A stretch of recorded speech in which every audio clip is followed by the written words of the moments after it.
तो एक्सरसाइज चल रही थी 5.2 और पिछले लेक्चर में क्वेश्चन नंबर 11 तक कंप्लीट कर चुके हैं। आज हमें उससे आगे बढ़ना है। बड़े ध्यान से देखिएगा सवाल नंबर 12 को।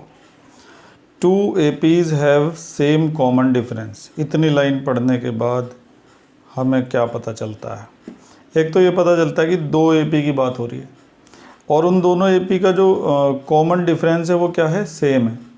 तो ऐसी, क्योंकि हमें पता तो है नहीं AP, तो हम अपनी मर्ज़ी से 2 ऐसी AP लिखेंगे जिनका कॉमन डिफरेंस क्या होगा? सेम होगा। तो पहली AP मैं लिखने जा रहा हूँ, ध्यान से देखो। AP की फर्स्ट टर्म को A लिखते हैं। अगर आप इसमें D प्लस कर देंगे तो दूसरी टर्म आ जाएगी, इसमें D प्लस कर दोगे तो तीसरी टर्म आ जाएगी, इसमें D प्लस कर दोगे तो चौथी टर्म आ जाएगी। ऐसे ही लगातार तुम्हें AP की जो टर्म्स हैं वो मिलती रहेंगी। कुल मिला के तुम्हें एक AP मिल गई।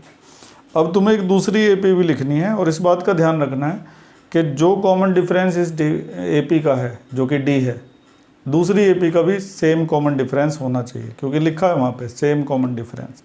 तो दूसरी AP देखो कैसे लिखूँगा मैं। Capital A plus D, capital A plus 2D, capital A plus 3D और सो ऑन। ठीक है, तो देखो अब फ़र्क भी पता चल रहा है कि ये दोनों AP अलग अलग हैं और ये बात भी दिखाई दे रही है कि दोनों का जो कॉमन डिफरेंस है वो क्या है? सेम है। तो ऊपर लिख देते हैं। तो ऊपर हमने ये लिख दिया कि लेट द 2 APs आर। तो दोनों AP का कॉमन डिफरेंस सेम था, इसलिए ऊपर भी स्मॉल d लिया, नीचे भी स्मॉल d लिया, लेकिन A अलग अलग होगा। मान लो A भी तुमने अगर सेम कर दिया होता ना तो AP दोनों ही सेम हो जाती, फिर कोई डिफरेंस ही नहीं रहता उनके अंदर। सिर्फ आपको कॉमन डिफरेंस को सेम रखना है। The difference between there 100 term is 100। In AP की ना आगे जाके 100 टर्म आएगी, 100वीं टर्म आएगी आगे जाके दोनों की। ठीक है, देखो जैसे ये इन AP की कौन सी टर्म है? 1 2 3 4, ये 4th टर्म है दोनों AP की। ऐसे ही आगे जाके दोनों AP की 100 टर्म भी आएगी। तो उसका जो डिफरेंस है वो कितना दे रखा है? 100 दे रखा है। The difference between there 100 term is 100। इन दोनों AP की जो 100वीं टर्म होगी उनके बीच का डिफरेंस क्या होगा? 100 होगा, यानी कि 100 होगा।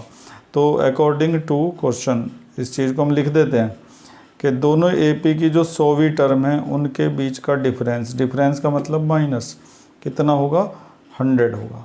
ठीक है, आगे लिखता है कि what is the difference between their 1000 term. इन दोनों AP की जो 1000 टर्म होगी वो इससे भी आगे जाके आएगी, कहीं पे बहुत दूर जाके आएगी। तो उनके बीच का डिफरेंस क्या होगा वो हमें फाइंड आउट करना है। तो 100वीं टर्म जो है उनके बीच का डिफरेंस 100 है। तो 1000 टर्म जो होंगी, 1000वीं टर्म जो होंगी, उनके बीच का डिफरेंस क्या होगा ये हमें पता लगाना है। तो अगर कोई बच्चा पैटर्न की तरह से सोच रहा है तो उसको तो ऐसे मिलेगा कि अगर 100वीं टर्म के बीच का डिफरेंस 100 है तो 1000वीं टर्म के बीच का डिफरेंस 1000 होना चाहिए। लेकिन देखते हैं कि क्या वाकई में ऐसा होगा। फिलहाल हमने जो सवाल में दिया गया था सब कुछ लिख दिया है। 2 AP ले ली जिनका कॉमन डिफरेंस सेम है, उनकी जो 100 टर्म है उनके बीच का डिफरेंस 100 है और उनकी जो 1000 टर्म होगी उनके बीच का डिफरेंस हमें निकालना है। 1000 टर्म के बीच का डिफरेंस हमें निकालना है। ठीक है, तो पहले इससे निपट लेते हैं। ये जो हमें दिया गया है इससे हमें क्या मिल सकता है, तो ध्यान से देखिएगा ज़रा। A100 को हम क्या लिख सकते हैं? A plus 99D। ऐसा हमने पहले भी कई बार किया है। इसको हम क्या लिख सकते हैं? Capital A plus 99D is equal to 100। इसके बाद A प्लस 99D ऐसे ही रहेगा, bracket open, A minus plus minus 99D is equal to 100। इसके बाद क्या होगा? 99D से 99D कैंसिल हो जाएगा।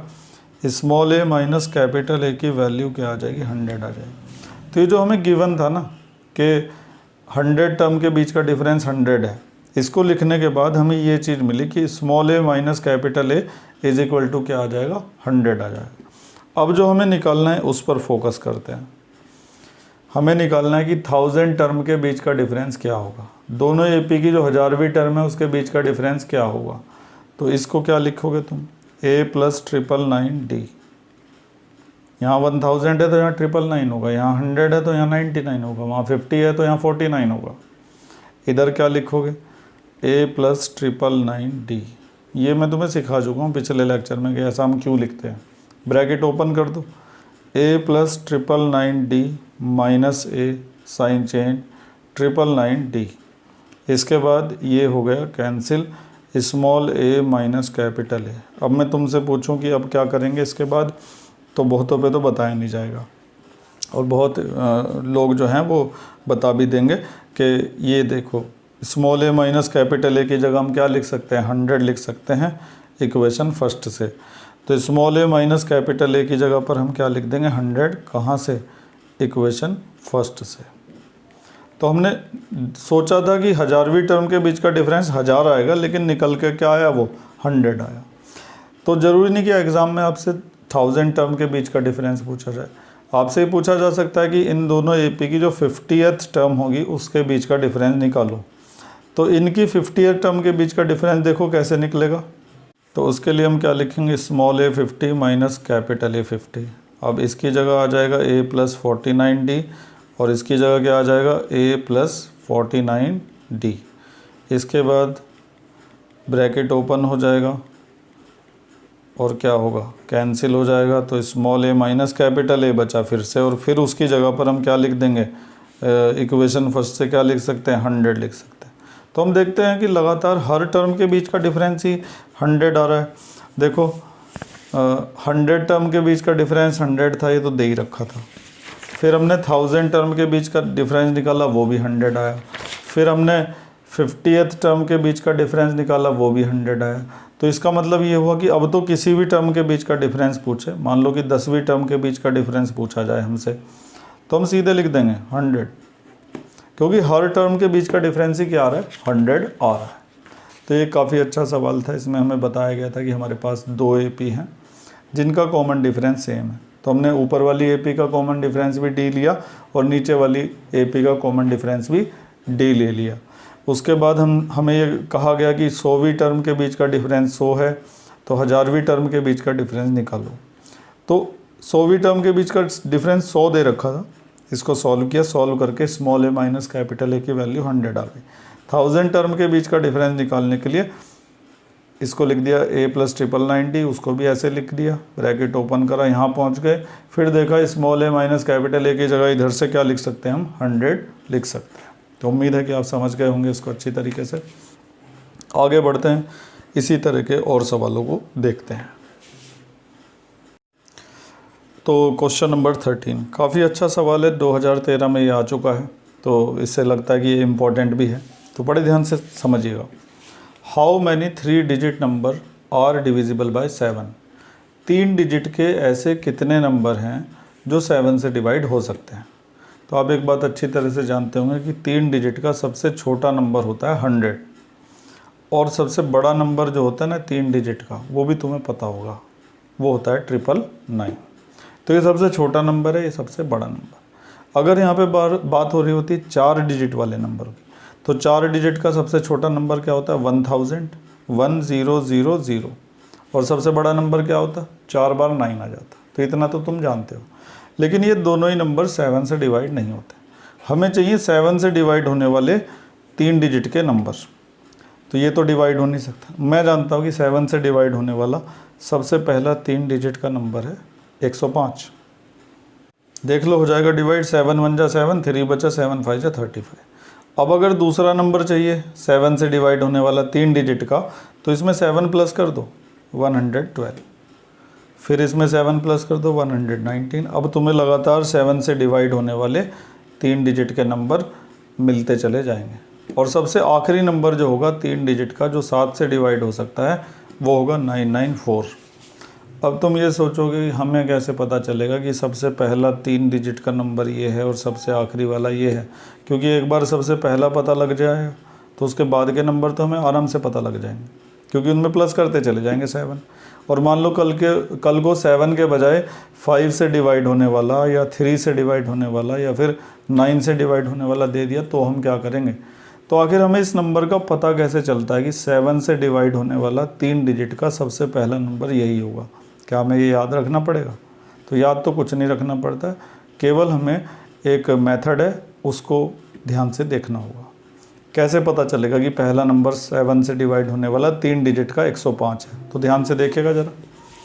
ये तो आपको पता ही होगा कि 3 डिजिट का सबसे छोटा नंबर 100 है। अब इसको 7 से क्या कर दो तुम डिवाइड, 7 1 जा 7, 3 बचा 0, 7 4 जा 28, कितना बचा 2। अब ये जो 2 है इसको 100 में से क्या कर दो माइनस, और ये जो 7 है इसको कर दो प्लस। तो 100 में से 2 गया तो 98, और उसमें 7 प्लस करोगे तो 105 आ जाएगा। तो इस तरह से तुम्हें 7 से डिवाइड होने वाला सबसे पहला नंबर पता चल गया। कल को 4 से डिवाइड होने वाला, 3 से डिवाइड होने वाला पूछे तो 3 को 100 से डिवाइड करना और सेम प्रोसीजर फॉलो करना। वैसे मैं अभी इसके जैसे और सवाल भी तुम्हें करवाऊँगा। अब आखिरी नंबर का पता कैसे चलेगा, देखो ये तो तुम्हें पता ही होगा। इसको क्या करोगे 7 से डिवाइड, 7 1 जा 7, 2 बचा, 7 4 जा 28, 1 बचा, 7 2 जा 14। तो अब क्या करोगे कि ये जो 999 है भाई, जैसे 100 में से तुमने 2 माइनस करा था, अब 999 में से क्या माइनस करोगे 5, और फिर तुमने 100 में से 2 माइनस करके 7 क्या कर दिया था प्लस कर दिया था। ये देखो करा है ना।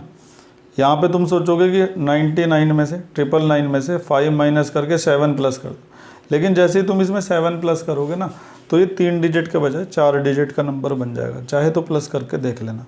तो ऐसे इस केस में तुम्हें प्लस कुछ नहीं करना है, बस माइनस करना है। तो आखिरी नंबर का पता लगाने के लिए आप इसमें से इसको क्या कर देंगे माइनस, प्लस कुछ नहीं करेंगे। तो ये हो गया आपका 994, आखिरी नंबर आपको पता चल गया। तो अब हमने क्या करा, 7 से डिवाइड होने वाला सबसे पहला नंबर से लेके सबसे आखिरी नंबर तक लिख लिया है। अब हमें ये पता लगाना है ये हैं कितने, क्योंकि हमसे पूछा गया है how many 3 digit numbers are divisible by 7। तो ये सारे 3 डिजिट के नंबर हैं और ये 7 से डिवाइड भी हो सकते हैं, लेकिन ये हैं कितने। तो इसके लिए जो सबसे लास्ट वाला नंबर हमें दिखाई दे रहा है, हम पता लगाएंगे कि इसका नंबर कौन सा पड़ रहा है।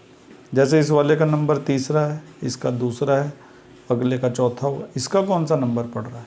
मान लो हमें पता चला कि इसका नंबर पड़ रहा है 50th, 50वां नंबर इसका पड़ रहा है। तो इसका मतलब 7 से डिवाइड होने वाले 3 डिजिट के कुल कितने नंबर हो जाएंगे, 50 नंबर हो जाएंगे, यानी कि 50 हो जाएंगे। तो हमें आखिरी वाली जो टर्म है इसका नंबर पता लगाना पड़ेगा। तो इसके लिए हम वही एकमात्र फार्मूला जो इस एक्सरसाइज में है उसका इस्तेमाल करने जा रहे हैं। तो ये क्या है A105, D तो 7 ही निकल जाएगा क्योंकि इसमें से इसको माइनस करोगे 7 आएगा, और वैसे भी ये सीरीज़ तुमने कैसे बनाई थी 7 प्लस कर करके बनाई थी। A आ गया, D आ गया। ये जो 994 है इसे हम क्या लिखेंगे, इसे हम लिखेंगे AN। मैंने तुम्हें बता रखा है कि किसी भी टर्म को तुम AN लिख सकते हो। AN जो है वो जनरल टर्म को रिप्रेजेंट करता है। इसे AN लिख दो, इसे लिख दो, लास्ट टर्म को AN लिख दो, किसी को भी AN लिख दो, और तुम्हें इस टर्म का नंबर पता लगाना है, यानी कि तुम्हें निकालना है N। बस ये 4 चीज़ें इकट्ठी कर लो किसी भी तरह से। अब लगा दो फार्मूला। तो फार्मूला क्या होता है, AN = A + n - 1 × D। AN की जगह पर आ जाएगा 994, A की जगह पर आ जाएगा 105, N की जगह पर कुछ नहीं आएगा, और D की जगह पर आ जाएगा 7। और हर बार जैसे सॉल्व करते हैं ना वैसे ही सॉल्व कर देंगे।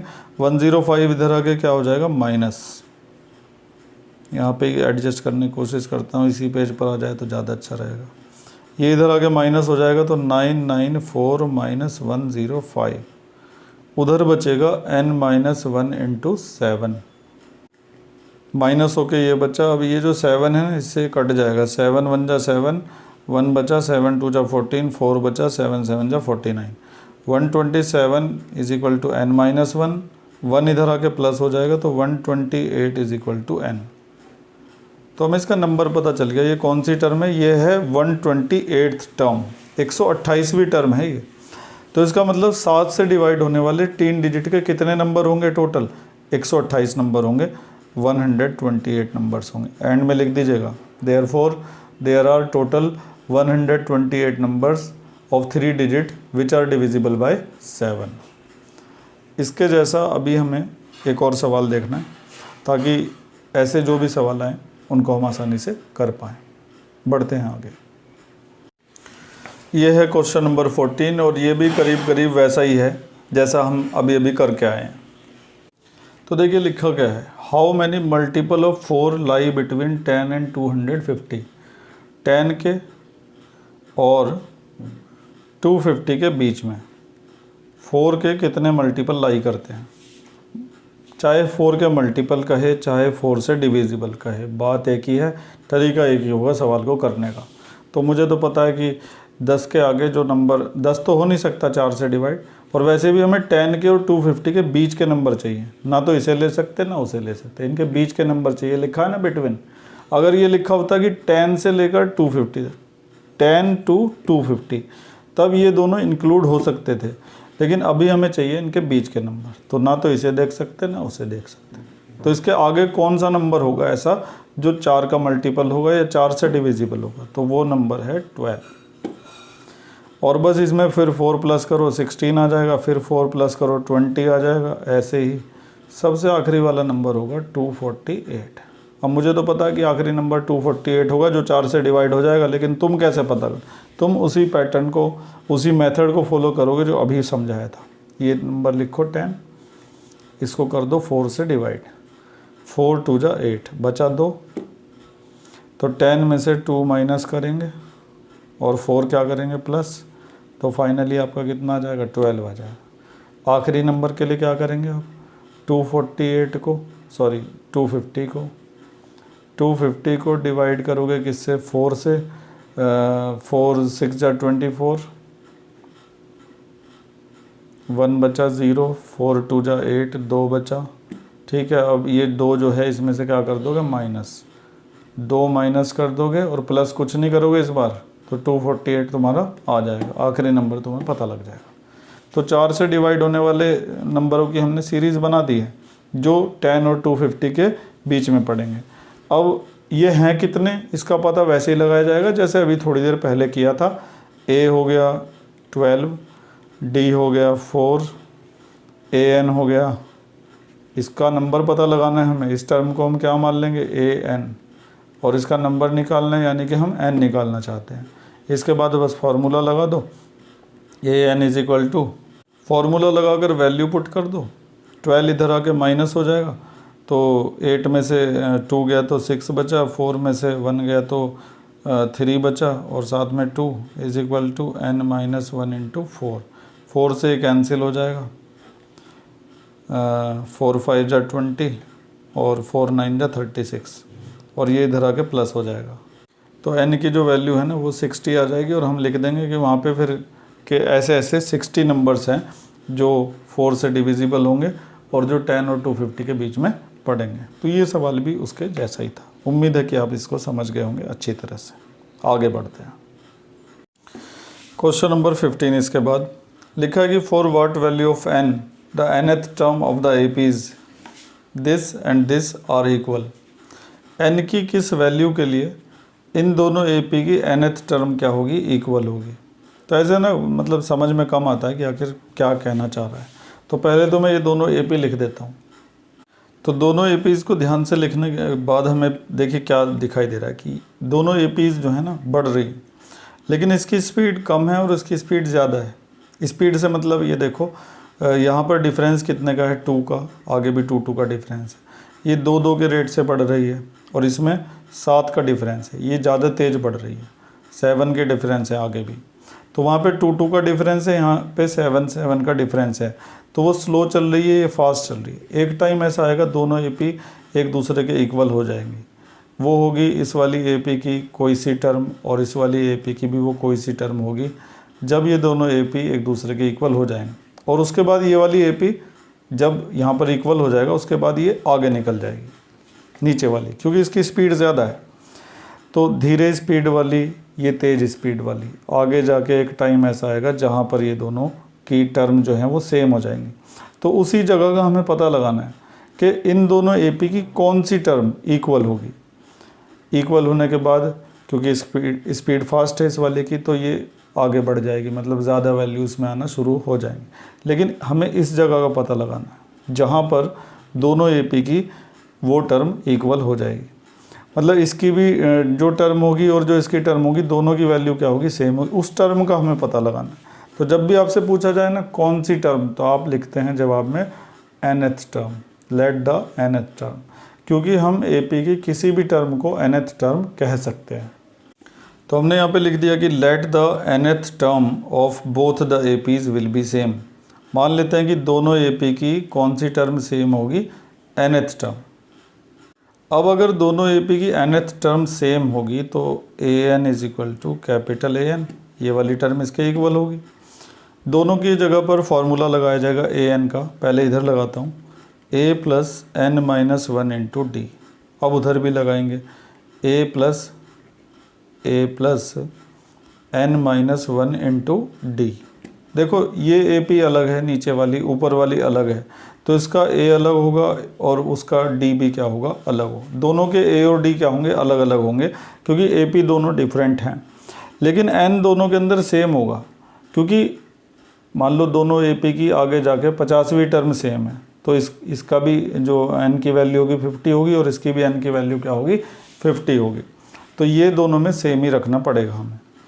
वैल्यू पुट करो, A की जगह क्या आएगा, फर्स्ट AP का 63, n माइनस 1, D निकालो, 65 में से 63 माइनस करोगे तो D आ जाएगा 2, A कितना है 3, n माइनस 1, D निकालो कितना है, 10 में से 3 गया तो 7, 63 ऐसे ही रहेगा, 2 को अंदर मल्टीप्लाई कर दो 2n माइनस 2, 3 ऐसे ही रहेगा, 7 को अंदर मल्टीप्लाई करो 7n माइनस 7, 63 में से 2 गया तो 61 बचा और प्लस 2n, 7n तो ऐसे ही रहने दो, 7 में से 3 गया तो बचेगा कितना, माइनस का 4।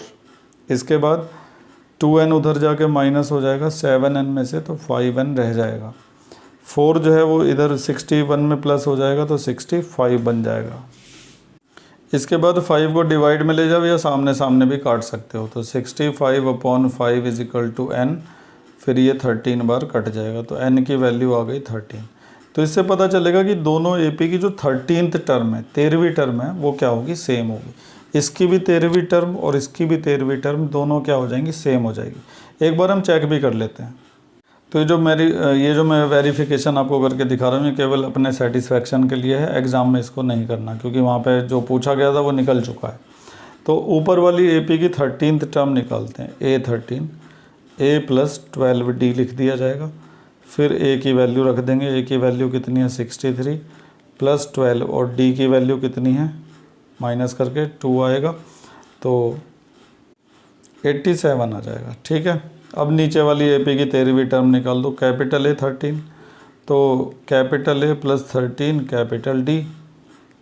भाई नीचे वाले के तो A और D अलग हो गए ना, इसलिए मैंने कैपिटल में लिया है।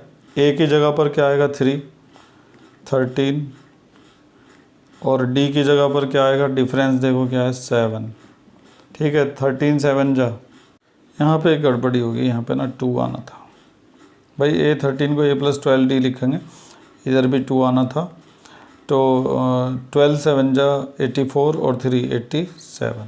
तो देख रहे हो इक्वल आ रही हैं दोनों टर्म। तो ये हमने वेरिफिकेशन भी यहाँ पर इसका कर दिया है।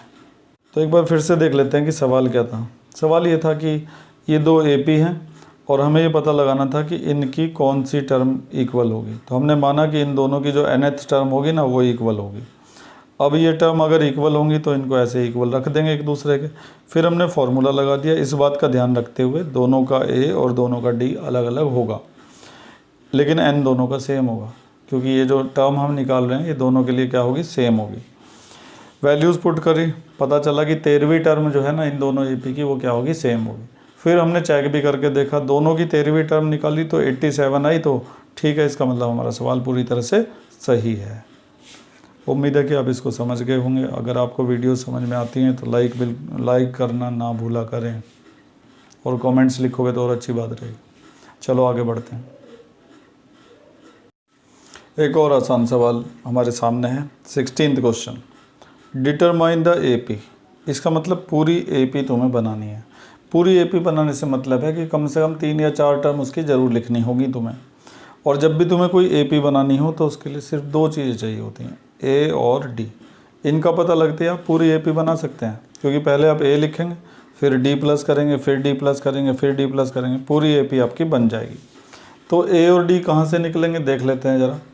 Whose third term is 16। तीसरी टर्म जो है वो 16 है, ये लिख दिया।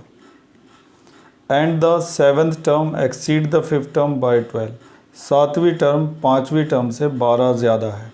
7वीं टर्म 5वीं टर्म से कितनी ज़्यादा है? 12 ज़्यादा है, ये भी लिख दिया। और उम्मीद है कि इन दोनों से ही हमें ए और डी मिल जाएगा। ए और डी मिलते ही आराम से हम ए पी बना देंगे। तो शुरू करते हैं। तो सबसे पहले इसी को ले लेते हैं, A3 को। A3 is equal to 16। A3 की जगह लिख देंगे A plus 2D is equal to 16। Equation बन जाएगी फर्स्ट। अब उसकी बारी। Also A7 is equal to A5 plus 12, 7वीं टर्म 5वीं टर्म से 12 एक्सीड करती है, यानी कि 12 ज़्यादा है। A7 को क्या लिखोगे? A plus 6D। A5 को क्या लिखोगे? A plus 4D plus 12। A से हो जाएगा कैंसिल, 4D इधर आके माइनस हो जाएगा तो 2D बचेगा इज इक्वल टू 12। 2 से कट जाएगा 6 टाइम्स, तो D की वैल्यू कितनी आ गई? 6 आ गई। अब D की वैल्यू को सब्सिट्यूट करो 1 में, तो A की वैल्यू भी आ जाएगी। तो D की वैल्यू 6 है, इसको हम रखने जा रहे हैं इक्वेशन फर्स्ट में। तो A प्लस 2D की जगह 6 रख दिया इज इक्वल टू 16। इसके बाद A तो ऐसे ही रहेगा, 2 6 जा 12 इज इक्वल टू 16। 12 उधर जाके माइनस, तो A की वैल्यू कितनी आ गई? 4। अभी मैंने तुम्हें बताया था A और D मिल गया तो समझो पूरी AP तुम्हारे पास आ गई। तो अब तुम AP लिख दोगे बड़े आराम से। नाउ द AP इज़, तो सबसे पहले तो तुम्हें A लिखना पड़ता है, यानी कि फर्स्ट टर्म। फिर इसमें D प्लस कर दो। D कितना है? 6, तो दूसरी टर्म आ गई। फिर 6 प्लस करोगे तीसरी टर्म आ जाएगी। फिर 6 प्लस करोगे तो चौथी टर्म आ जाएगी। और 4 टर्म लिख के बस छोड़ देना। तो इस तरह से बड़ी आसानी से हमने इस सवाल को भी निपटा दिया। जो भी हमें दे रखा था, हमें थर्ड टर्म दी थी 16, और ये दिया गया था कि 7 टर्म 5th टर्म से 12 एक्सीड करती है। 7वीं टर्म 5वीं टर्म से 12 ज़्यादा है। तो दोनों से हमने 2 इक्वेशन तैयार की। पहली यहाँ पर बन गई थी, तो उससे क्या हुआ, पहली इक्वेशन यहाँ बन गई थी, दूसरी से D निकल गया, D को वहाँ पे पुट कर दिया तो A आ गया। A और D आते ही हमने पूरी AP आराम से बना दी। उम्मीद है कि आप इसे समझ गए होंगे। तो क्वेश्चन 16 तक आज कंप्लीट कर लिया है, बाकी किया जाएगा अगले लेक्चर में। तब तक आप जितना पढ़ाया गया है उसकी अच्छी तरह से प्रैक्टिस, जब तक खुद से लिख के प्रैक्टिस नहीं करोगे तब तक कुछ नहीं आने वाला। और नए नए सवाल ढूंढ के भी किया करो।